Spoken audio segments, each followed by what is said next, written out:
ఓం మహాగణాధిపతయే నమః. ఓం గురుభ్యో నమః. ఓం శ్రీమాత్రే నమః. పరమేశ్వర స్వరూపమైనటువంటి జ్యోతిష, వాస్తు మరియు ఇతర అనేకమైనటువంటి శాస్త్రములను మనకు అందించినటువంటి మహర్షులకి నమస్కారం. హయగ్రీవ హయగ్రీవ హయగ్రీవేతి యో వదేత్ తస్య నిస్సరతే వాణీ జహ్నుకన్యా ప్రవాహవత్. అరుణాం కరుణాతరంగితాక్షీం ధృతపాశాంకుశపుష్పబాణచాపాం అనిమాదివిరావృతాం మయూకైః అహమిత్యేవ విభావయే భవానీం. శ్రీమాత్రే నమః.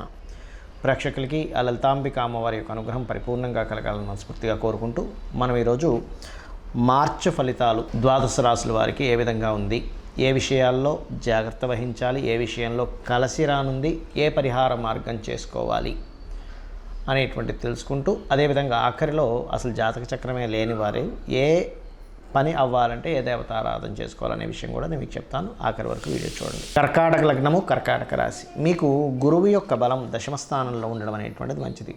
అంటే గురు బలం బాగుంది. అది ఏ విషయాల్లో బాగుంది? సెల్ఫ్గా ఎన్ని ఇబ్బందులు వచ్చినా నిలబడేటువంటి శక్తిని ఇస్తుంది మీకు. ధనస్థానాన్ని గురువు చూస్తున్నాడు కాబట్టి ధనపరంగా బాగుంటుంది. అయితే ఇక్కడ అగ్రిమెంట్సు, ఇన్వెస్ట్మెంట్స్ విషయంలో మాత్రం మీ 12వ అధిపతి పర్టికులర్గా 6 మార్చి నుంచి 7 మార్చి నుంచి 26 మార్చి వరకు నీచ స్థానంలో ఉంటున్నాడు. కాబట్టి అగ్రిమెంట్స్ చేసుకునే విషయంలోనే ఒక సంతకం చేసేటప్పుడు ప్రధానంగా జాగ్రత్తగా ఉండండి.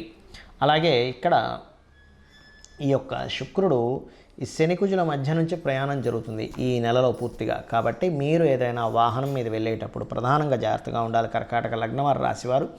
అదేవిధంగా ఏదైనా ప్రాపర్టీ తీసుకునేటప్పుడు తల్లిగారి ఆరోగ్య విషయంలోని ప్రధానంగా జాగ్రత్త వహిస్తూ ఉండాలి. అదేవిధంగా ఇక్కడ సంతానం సంబంధించినటువంటి విషయంలో కూడా సంతానం ఏదైనా రీసెర్చెస్ రిలేటెడ్ సంబంధించిన విషయంలో జాగ్రత్తగా చేసుకుంటూ ఉండాలి. అలాగే సంతానాన్ని, మీ యొక్క సంతానాన్ని కూడా వాహనం మీద వెళ్ళేటప్పుడు స్లోగా వెళ్ళమని చెప్పి గైడ్ ఇవ్వండి. ఫైనాన్షియల్గా అయితే బ్రహ్మాండంగా ఉంది, దాని గురించి ఇబ్బంది పడాల్సిన అవసరం ఏమీ లేదు.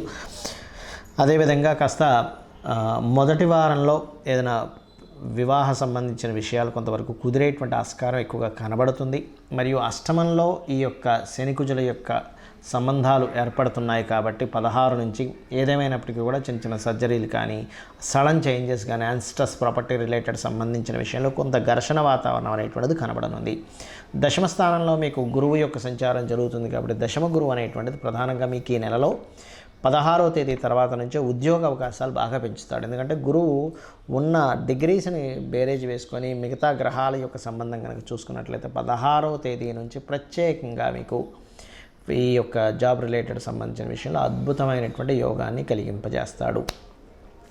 ఇక అదేవిధంగా చూసుకున్నట్లయితే ఇక్కడ గమనించుకున్నట్లయితే ఈ యొక్క 16వ తేదీ తర్వాత నుంచి ఉండేటువంటి ఇవి చూసుకున్నట్లయితే ఇక్కడ కొంచెం వాహనము, యాన్స్ట్రస్ ప్రాపర్టీ అంటే తాతగారి ఆస్తికి సంబంధించిన విషయంలో కొద్దిగా జాగ్రత్తగా ఉంటూ, మీరు గనక అంటే ఈ వివాహ ప్రయత్నం సంబంధించినటువంటి విషయంలో కొంచెం ఇష్టపడిన వారిని వివాహం చేసుకునే ప్రయత్నం కూడా ఫలిస్తుంది, ఫలించదని కాదు.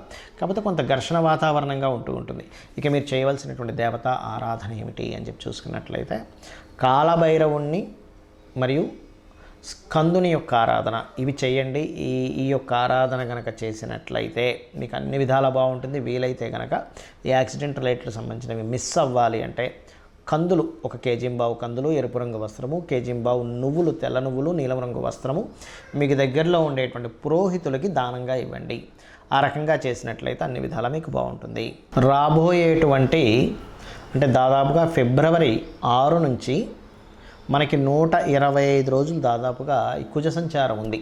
అంటే మకరంలోని, కుంభంలోని, మీనంలోని ఈ కుజ సంచారం ఏమిటి అంటే దేశవ్యాప్తంగా కానివ్వండి, మనుషుల మీద కానీ దీని ప్రభావం ఎలా ఉంటుంది ఇండివిజువల్ రాసుల మీద అంటే కొద్దిగా గొడవలకు దారితీయడము, ఒక డ్రాస్టిక్ చేంజెస్ని ఊహించని విధంగా కొన్ని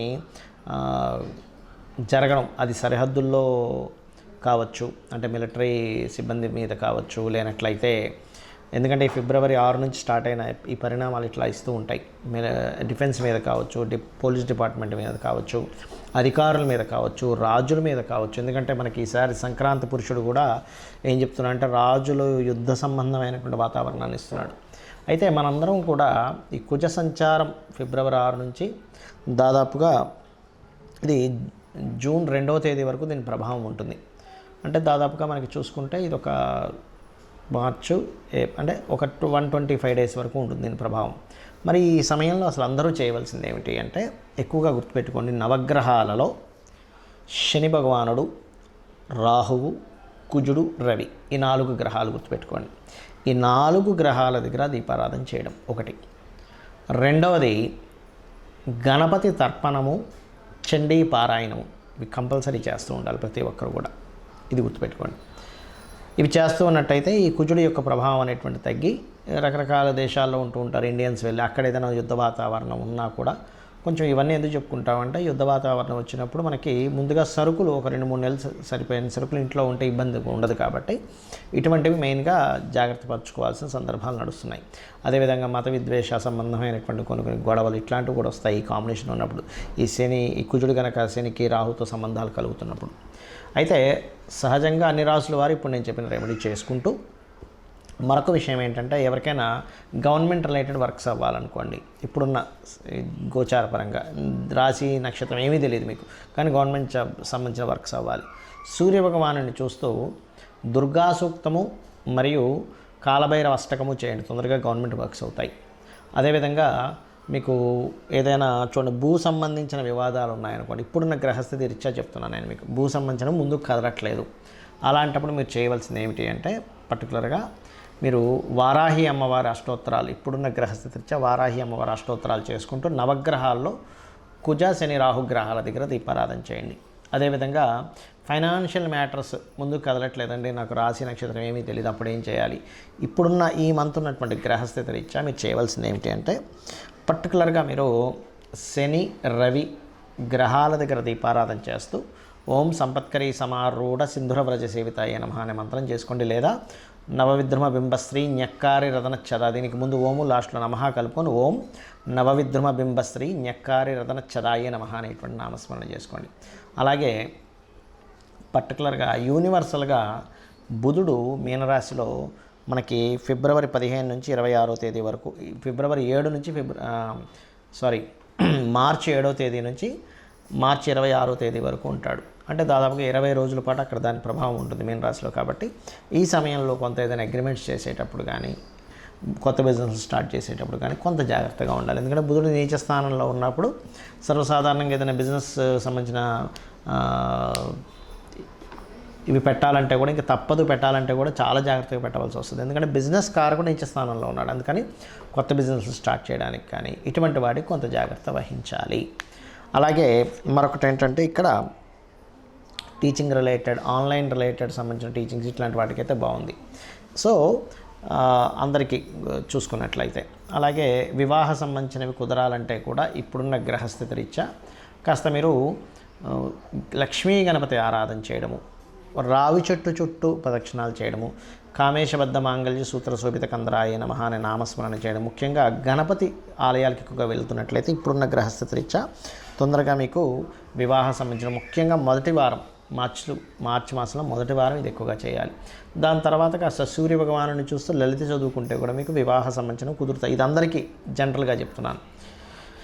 ఇక మీరు ఇవి చేస్తూ వీలైనంత మట్టుకు, రాహువు మనకి మీనరాశిలో సంచరిస్తున్నాడు కాబట్టి ఇంకొక సంవత్సరం 4 నెలలు ఉంటాడు. కాబట్టి అమావాస్యలు స్వయం పాకం ఇవ్వండి. దీనివల్ల మీకు ఉద్యోగ సంబంధించిన సమస్య కానీ, వివాహం కానీ, అనారోగ్యాలు కానీ, గొడవలు కానీ, మోసపోతున్నాం అనే ఫీలింగ్ ఉన్నా, వివాహ జీవితంలో బాగోపోయినా అన్నీ కూడా సెట్ అవుతాయి. శ్రీమాత్రే నమః.